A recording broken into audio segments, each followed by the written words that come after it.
Sekitar 10.000 tahun yang lalu, manusia mulai bercocok tanam.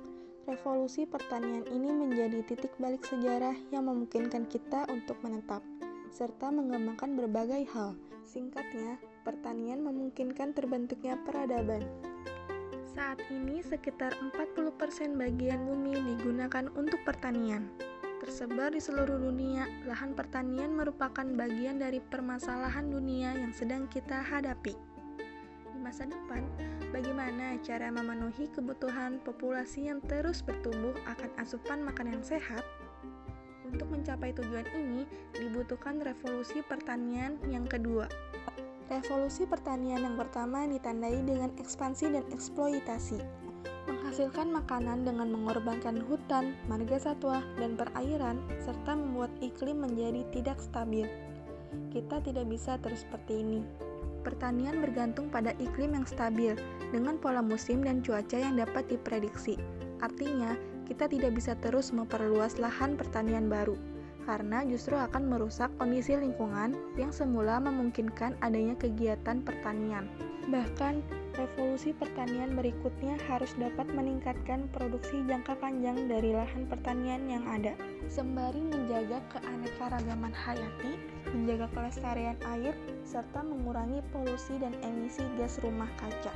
Jadi, akan seperti apa pertanian di masa depan? Ini merupakan bagian dari armada yang memonitor tanaman di bawahnya. Mungkin terlihat tidak teratur, tetapi penggunaan lahan ini sudah dirancang dengan teliti dengan menyatukan tanaman pertanian dan binatang ternak dengan alam bebas. Pertanian konvensional membuka lahan secara besar-besaran untuk ditanami satu jenis tanaman, menyingkirkan satwa liar, dan menghasilkan gas rumah kaca dalam jumlah yang besar. Pendekatan tadi bertujuan untuk memperbaiki kerusakan ini. Sementara itu, di antara barisan tanaman, sekelompok robot memberi pupuk dalam dosis yang sesuai. Di dalam tanah, ratusan sensor mengumpulkan data kondisi nutrisi dan air. Informasi ini mengurangi penggunaan air yang berlebih, sehingga petani pun tahu bagian mana saja yang kelebihan pupuk dan mana yang kurang, dan tidak menyebabkan polusi dengan sembarangan menyiramkan pupuk. Namun, pertanian di masa depan bukan sekedar robot dan sensor. Teknologi ini didesain untuk membantu kita menghasilkan pangan secara harmonis dengan lingkungan, bukan malah merusaknya, dengan memperhatikan kondisi ekosistem lokal.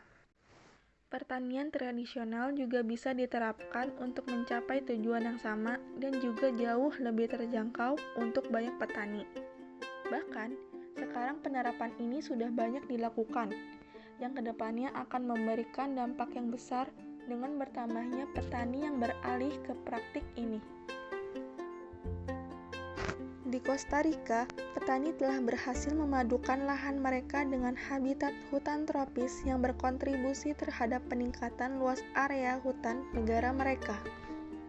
Praktik ini menyediakan pangan dan habitat untuk satwa liar, serta penyerbukan tanaman dan pengendalian hama secara alami oleh burung-burung dan serangga yang tinggal di pertanian ini, sehingga menghasilkan panen sambil merestorasi ekosistem.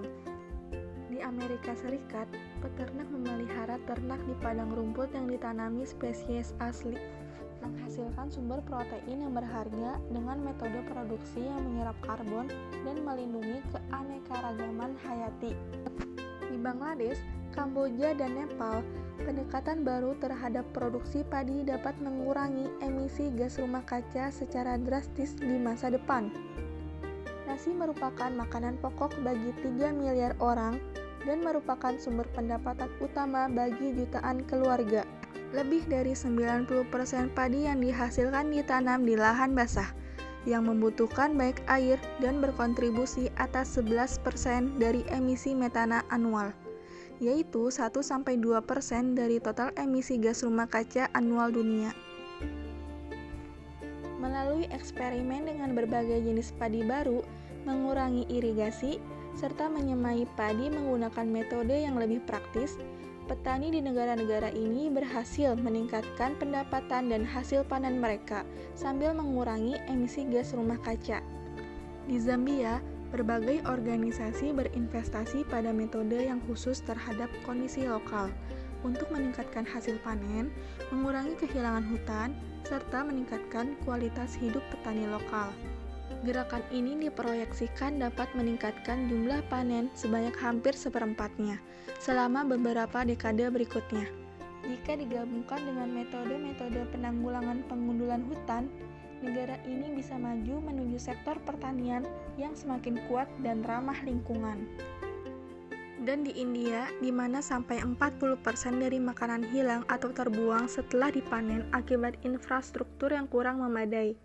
Para petani sudah mulai menggunakan ruang penyimpanan dingin bertenaga surya yang membantu ribuan petani di pedesaan menjaga keawetan hasil panen mereka dan menjadi bagian dari rantai suplai yang viabel. Semua metode ini dibutuhkan, mulai dari yang paling canggih sampai yang paling terjangkau untuk merevolusi pertanian. Intervensi yang canggih akan mendukung teknologi pertanian yang berorientasi lingkungan dan konservasi, dan para produsen besar perlu berinvestasi untuk menerapkan teknologi ini. Sementara itu, kita juga perlu memperluas akses ke metode yang terjangkau untuk petani skala kecil. Mewujudkan visi pertanian masa depan juga membutuhkan pergeseran global menuju pola makan nabati dan pengurangan limbah makanan secara besar-besaran, yang akan meringankan beban lingkungan dan memungkinkan para petani berbuat lebih dengan memanfaatkan apa yang ada. Jika kita mengoptimalkan produksi laut dan pertanian, kita bisa memberi makan manusia tanpa merusak bumi.